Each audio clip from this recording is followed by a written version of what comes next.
Friends, இது ஒரு awareness video. தயவுசெய்து தள்ளி விட்டுறாதீங்க.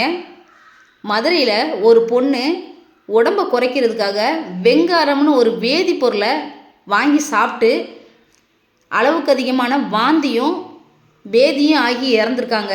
வெங்காரங்கிற வேதிப்பொருள் தங்கத்தை கரைக்கிறதுக்காக பயன்படுத்தக்கூடிய ஒரு பொருள். அது மட்டும் இல்லாமல் இந்த ப்ளீச்சிங் பவுடரெல்லாம் அது கலக்கிறாங்கன்னு சொல்கிறாங்க. உடம்பு அதிகமாக இருந்தால் நீங்கள் டாக்டரை போயிட்டு பாருங்கள் தயவுசெய்து. அவங்க உங்கள் உடம்புக்கு ஏற்ற மாதிரி சாப்பாடும் உடற்பயிற்சியும் சொல்லி கொடுப்பாங்க.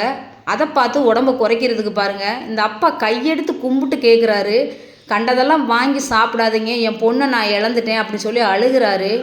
என்னை விட்டுறாதப்பான்னு அந்த பொண்ணு கடைசி நேரத்தில் அழுதுதாக சொல்லி அழுகிறாரு. அதை பார்க்கும்போது அவ்வளோ சங்கடமாக இருக்குது. நீங்கள் ஒவ்வொரு விஷயங்களையும் சோசியல் மீடியாவில் பார்த்து கற்றுக்குறீங்க. உடம்பு அழகு இல்லை, இதெல்லாமே நீங்கள் பார்க்கக்கூடிய ஒரு பிம்பம் தான்.